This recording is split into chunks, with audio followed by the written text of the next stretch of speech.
Magandang araw sa inyong lahat, magandang araw Ma'am Lodet. Ngayon, tatalakayan natin ang globalisasyong pang-ekonomiya. Ano nga ba ang globalisasyong pang-ekonomiya? Ang globalisasyong pang-ekonomiya ay tumutukoy sa proseso kung saan nagiging mas bukas at magkakaugnay ang mga ekonomiya ng iba't ibang bansa sa pamamagitan ng kalakalan, pamumuhunan at palitan ng produkto, serbisyo at kapital. Dahil sa pagunlad ng teknolohiya, transportasyon at komunikasyon, mas mabilis na naipapadala ang mga produkto at serbisyo kung saan mang panig ng mundo.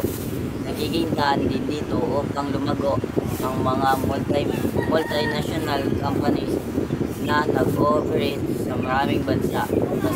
Kasama rin dito ang pagbaba ng taripa at pagbubukas ng pamilyan na nagbigay ng mas maraming oportunidad sa trabaho, negosyo at kooperasyon.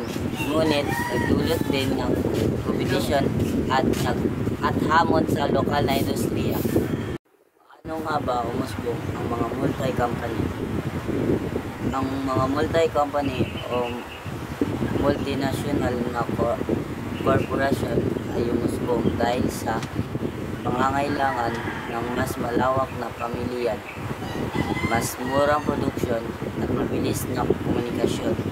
Dulot ng globalisasyon, nagsimula ito noong panahon ng kolonyalismo nang magtayo ang mga bansang Europe ng negosyo sa kanilang kolonya upang makuha ang ilaw na materyales. Sa industrial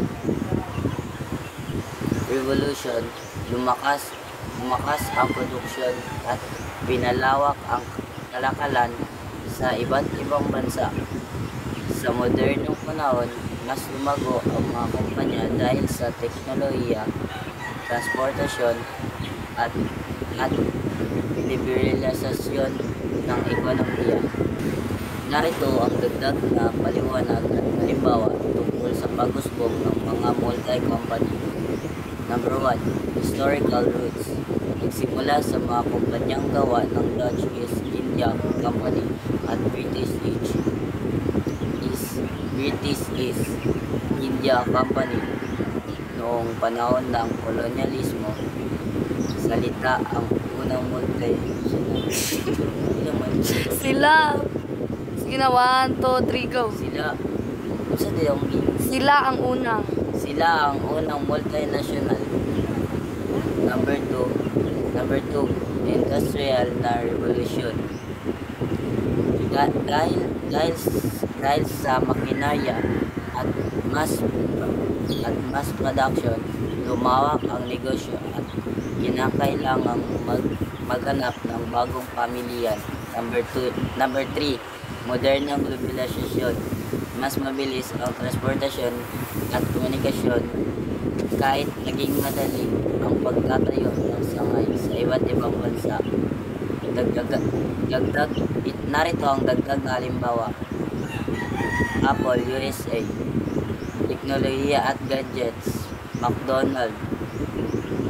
Fast food chain. Huawei, China.